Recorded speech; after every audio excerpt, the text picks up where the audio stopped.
Hi, my name is Bear, and let's start with Black Skylands. This is a steampunk experience that combines elements of open world, sandbox, top-down shooter and action-adventure games. Here you'll become a skilled and valiant young sky marshal, fighting to protect your people from the invading bad guys. You will take command of your own airship and embark on a journey through a world of boundless skies. Gather resources to craft powerful weapons, upgrade your ship to new heights, unearth ancient secrets, and engage in beautiful battles. When I played the alpha or demo version of this game a few years ago, I was really impressed by the style of the game. It surely draws inspiration from Hayao Miyazaki and his creations. Also, do yourself a favor and prepare for yourself some Abney Park, Steam Powered Giraffe and other soundtracks from steampunk bands. This way you can truly elevate your experience with Black Skylands, that's for sure.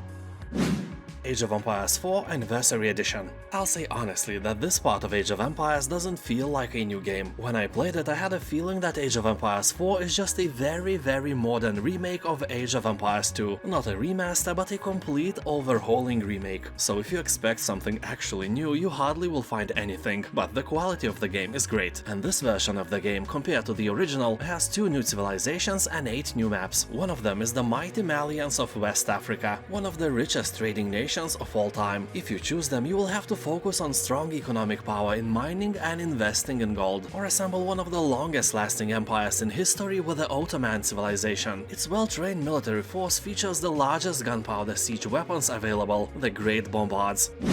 Chivalry 2. When years ago I tried the first part of the game, I liked it so much that I played it for several hours non-stop. I had great internet, so anyone with slower connection died from my swings like bleeding pigs just because of the lag in their pathetic homes. I felt like a combat god, but that only lasted until some averagely talented players with good internet speed connected to my server and, I started to die a lot. That I didn't like. I have a similar story with Chivalry 2, but somehow this part was easier for me to learn and I had tons of fun. So here you'll try to dominate massive 64-player battlefields. Catapults tear the earth apart as you lay siege to castles, set fire to villages and slaughter filthy peasants in the glory of team objective maps. Also, a fully featured mounted combat system will make you feel like a true knight, and that includes the ability to trample your foes, land devastating front and rear horse kicks, unhorse your opponent with a lance and engage in a deep melee combat with grounded or mounted opponents. The game has a very positive review score left by tens of thousands of players, so I think it's safe for you to give it a try. It Takes Two. As you can probably imagine, this is a co-op game for 2 people. Here you can invite a friend to join for free with Friends Pass, and together master unique and connected character abilities, help each other with the obstacles, and have a great time in general. For example, my friend who's 40+ years old and usually plays games like Detroit Become Human, Observer, The Last of Us and similar gloomy stuff, played this with his wife, and he said that this was the best game he tried in half a year. So it's obvious that the game has no age or genre restrictions, it's just pure fun. So grab your mother-in-law and have fun together. It Takes Two has overwhelmingly positive reviews, but that's probably obvious as well. Chants of Sennaar. The review score on Steam of this game is something out of a fairy tale. 98% of positive reviews is not something you see every day. So this adventure puzzle game has a wonderful story. Divided since the dawn of time, the peoples of the tower no longer speak to each other, just like you and your neighbor who dislikes potato salad. But it is said that one day a traveler will find the wisdom to break down the walls and restore the balance. And it's you, obviously. So probably all these people are already doomed. No offense. He'll explore and discover an enchanting world in a colorful poetic setting inspired by the myth of Babel, where men have forgotten their past. You will travel the endless steps of a prodigious labyrinth, uncover ominous secrets and unveil the mysteries of this fascinating universe where ancient languages are both the lock and the key. People are saying that this game has really fun puzzles, beautiful soundtrack and a really interesting, captivating story. Monster Hunter World. You'll take on the role of a hunter and slay ferocious monsters in a living ecosystem, where you can use the landscape and its diverse inhabitants to get the upper hand. You can hunt alone or in co-op with up to 3 other players, and use materials collected from fallen foes to craft new gear. There are 14 different weapons at your disposal, each with its own unique characteristics and styles of attack. Many hunters acquire proficiency in multiple types, while others prefer to attain mastery of one. Monster Hunter World has 87% of positive reviews on Steam, left by more than 200,000 players. Incredible achievement. IXION. Propelled onwards through a perilous journey, you are the administrator of the mighty space station, charged with finding a new home for humanity. Keeping the station sound and flying will require a firm hand and strategic thinking. You are constantly pulled between maintaining hull integrity, bringing in new resources, and managing power consumption. What choices will you make when confronted with impending disaster? What will you discover out there in the dark? Probably nothing good. We all know that Borg is somewhere out there. Risk of Rain 2. Everyone who played Risk of Rain 2 can agree on one thing: it plays way better than it looks, meaning that everything you are seeing now to you looks like a graphic gibberish of some sort, but if you take control of the hero, everything changes immediately. The game has 96% of positive reviews left by hundreds of thousands of players who bought the game. You can't argue with that. So here you'll fight your way to the final boss and escape, or continue your run indefinitely to see how long you can survive. A unique scaling system means that both you and your foes limitlessly increase in power over the course of the game. People on Steam are talking that Risk of Rain 2 is a bit unfriendly for new players. It will take time for you to adapt, so be prepared for that. It won't guide you by your hand or penis. Satisfactory. This game is basically a 3D Factorio, but Factorio is being cocky about it and is never discounted, so let's talk about Satisfactory instead. Here you will defeat nature by building massive factories everywhere, expand wherever and however you want, without any annoying regulations we have here on Earth, because you are not on Earth anymore. All those animals and plants that live here are scientifically unimportant. They live to serve you and your factory. Here you'll find about 30 square kilometers, which is about 11 square miles of terrain filled with unique flora and fauna. You can recycle everything and make factories out of them. Build beautiful metal constructions instead of ugly nature. Cover the whole surface of the planet with your elegant conveyor belts and train tracks. Make that pathetic natural habitat disappear and make beauty instead. Be a true hero of the industrial era. Detroit: Become Human.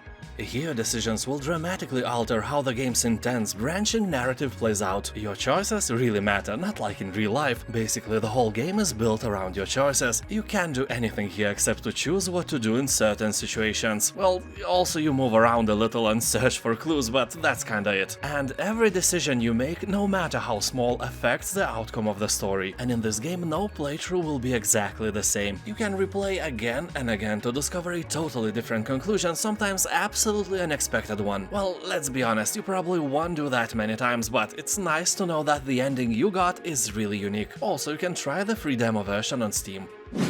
Planet Zoo. Remember when you were a child and in a zoo you saw some dumb animal and then you said something like, "I want that, I wish I could keep it." and then your mother just slapped you and said, "It's a lion, it would eat you." and you were like, "No, I don't think so." yeah, kids are dumb, but the point of this story is that now you can keep a lion, and giraffe, crocodile, and elephant, and not one but as many as you want. And the funny thing is that you are just as unsuitable to keep them now as it was back then when you were a kid. All your animals would get sick and die, or they will die because you'll forget to feed them or give them more cosmos. Well, I mean space. And it's a fun game if you are ready not to cry over imaginary animals and their imaginary deaths. Base game itself is very cheap, but it has like 8 or 9 DLCs, so it will suck your wallet dry. Be careful. Dredge. The world around you is teeming with creatures from the void, and when the night sets in, our worlds collide and cosmic horrors enter our realm. Not as scary as your ex-mother-in-law, but still terrifying things. So ideally you want to return to a harbor before the night sets in, so you won't become a dinner for some malevolent demigod of the depths. You can also dock in some safe location and sleep during the night. Of course, it is easier said than done, because the game uses a very cool time management mechanic. If you do nothing, time doesn't move. Like for real, if you just swing on the waves and admire the horizon, you can stay like this forever. But when you start sailing, the timer starts ticking, and at 6 PM Lovecraftian madness starts to settle in. This is a wonderful and honestly kinda relaxing game. Well, except when you go into mangroves. Oh, it's not relaxing at all. Anyway, the game is absolutely 10 cold beers out of 10. A must play. Dead Cells. Overwhelmingly positive reviews should lock your attention even if you don't like pixel art graphics. And this game can stand strong behind the name of the style, it's true art. The game is really beautiful, just like you, my friend, but graphics are just one side of the coin. People on Steam are saying that this roguelite Metroidvania is probably the best game of the genre. Along with the graphics, you will get great music and gameplay more addictive than Potato Salad. People are also joking that here using the machete and pistol weapon is the closest thing we'll ever get to Bloodborne on PC. And speaking about platforms, it should be an amazing experience on Steam Deck. You can also acquire it on Switch, but we all know that Nintendo is not very fond of discounts, so the Steam version it is. Doom Eternal. Definitely, this is one of the most entertaining first-person shooter games ever. Here, Hell's army has invaded Earth, and you must show those puny demons the way home. And by the way home, I mean you have to splash their intestines all over the place, walk in their blood, and be as awesome as humanly possible. There are only a few games with such entertaining combat as Doom Eternal, but it also has a big flaw almost everybody hates. That is platforming. Yeah, here you occasionally have to jump over rivers of lava, climb walls, and make precision leaps over and over again. That stuff is completely not cool when you play in the first person. I don't know why John Romero decided to ditch the Doom franchise and instead went and made Empire of Sin with only 49% of positive reviews on Steam, but I can feel with my butt that if he was in charge, the platforming part of Doom Eternal would be gone. Anyway, I do recommend the game. The price is fantastic. Resident Evil Village. The story is set a few years after the events in Resident Evil 7.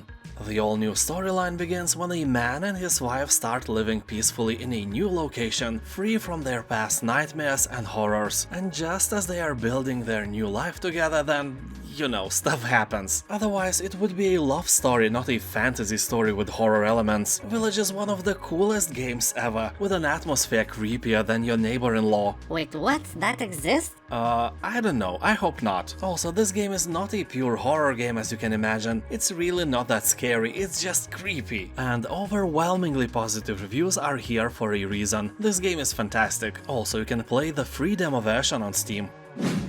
Cuphead. This is a classic run-and-gun action game heavily focused on boss battles. Inspired by cartoons of the 1930s, the visuals and audio are created with the same techniques of the era. For example, traditional hand-drawn cell animation, watercolor backgrounds, and original jazz recordings. You play as Cuphead as you traverse strange worlds, acquire new weapons, learn powerful super moves, and discover hidden secrets while you try to pay your debt back to the devil. Game is painfully difficult, and if you have no patience, it's not for you. Avoid at all costs, or buy and try to prove yourself that you can do it. You probably can't, but you never know until you try. Game's art and atmosphere is absolutely 10 cold beers out of 10, and as I've mentioned, difficulty as well. Scum. Released in 2018, the game is still in early access. Nothing is good about that, but I must admit that they update the game all the time. Here you are a prisoner sent to the island where you have to fight for your survival. Fun thing is that you are a part of a bloodthirsty TV show. You know, like the Hunger Games, but on a much bigger scale, because the island is more than 200 square kilometers in size. So you have to craft stuff, make a shelter, and do whatever it takes to stay alive. You can play on a server with up to 64 players, or dive into adventure absolutely alone. It's up to you. Slay the Spire. More than 100,000 players are recommending this game for you, and so do I. Slay the Spire is a fuse of card games and roguelike titles. Here you can craft a unique deck, encounter bizarre creatures, and discover relics of immense power while trying to climb up the ladder. Game features a dynamic deck building, so assemble your deck wisely. Discover hundreds of cards to add to your deck with each attempt at climbing the spire. Select cards that work together to efficiently dispatch foes and reach the top. People on Steam are talking that Slay the Spire is really addictive, and yeah, I'm seeing a lot of hours played in the comment section. 200 is quite a casual number here, so another game that will keep your virginity safe and sound for a long time. 2 Point Campus. So here you will build the university of your dreams, or nightmares, I don't know. Maybe all of your professors will be teaching how to put pineapple in the potato salad. Instead of mayonnaise. Oh, the horror! So don't expect this game to be a serious academic sim. It is as far from serious as your monthly salary is from serious salary. Anyway, here students enjoy a range of wild and wonderful courses, from night school to gastronomy, where students will build mouth-watering concoctions like giant pizzas and enormous pies. You will build detailed libraries hire the best staff from eccentric professors to mad researchers and watch the academic potential of your students get unlocked. The game is similar to Two Point Hospital and its predecessor, Theme Hospital, that only the oldest of us can remember. Amnesia, the bunker.